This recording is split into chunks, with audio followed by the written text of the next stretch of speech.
আমার নাম মোহাম্মদ শাকিল দেওয়ান। আমার বাবার নাম মোহাম্মদ কামাল দেওয়ান।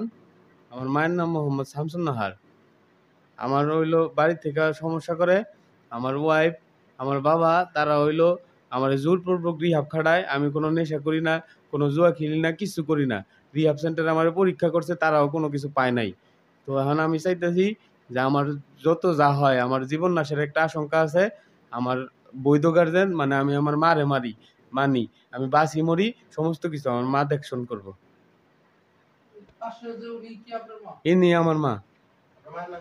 আমার মায়ের নাম মোহাম্মদ শামসুন নাহার। হঠাৎ করে এই ধরনের সিদ্ধান্ত নেওয়ার কারণ আমার কাছে কিছু টাকা আছে। আমার বাবা জমি বিক্রি করে আমার কিছু টাকা দিছিল।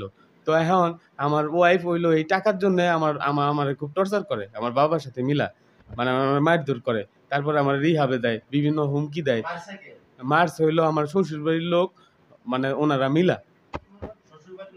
শ্বশুর বাড়ির লোক হইলো আমার জ্যাঠাই ছিল, আমার শালি ছিল, তারপরে শালির জামাইয়া ছিল, জ্যাঠাইয়ের জামাই ছিল। থানায় আমি একটা অভিযোগ করছিলাম, কিন্তু এর মধ্যে ওনারা আমার কট দিয়া রিহাবে নিয়ে আমার উল্টাপাল্টা ওষুধ খাওয়াইছে। আমার মাথার অবস্থা ঠিক নাই, আমি চিকিৎসা করবো, কারণ আমার মা আমার চিকিৎসা করাইবো। আপনার নাম কি? শামসুন নাহার। আপনার স্বামীর নাম? কামাল দেওয়ান। কামাল দেওয়ান। জি। এই যে আপনার গ্রাম কোথায়? আমি শ্রীপুর থাকি। বাসায় থাকি, শ্রীপুর থাকি আমি। ওইখানে আমার গ্রামের নাম শ্রীপুর। ইনি কে হয়?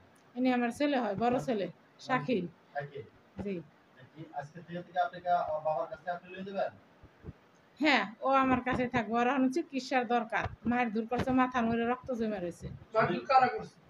মায়ের দূর করছে শ্বশুর বাড়ির মানুষে। ভবিষ্যতে যদি কোনো কিছু হয় সেটা আমি বুঝবো।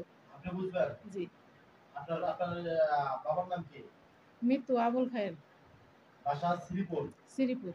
এই গাজীপুরের ভেতর পড়ছে না সাভার? সাভারে। সাভার। জি। আসলে সাভার। জি, সাভারে। তাই সকল দায়িত্ব নিতেছেন তো? হ্যাঁ, আমি সকল দায়িত্ব নিতেছি আমার ছেলের। আপনার ছেলে এবং ছেলের বউ যে ওয়াইফ আছে তাদের দায়িত্ব আমি নিলাম। আপনি নিলেন? জি। কোনো কিছু হলে আপনি করবেন? হ্যাঁ, আমিই করব।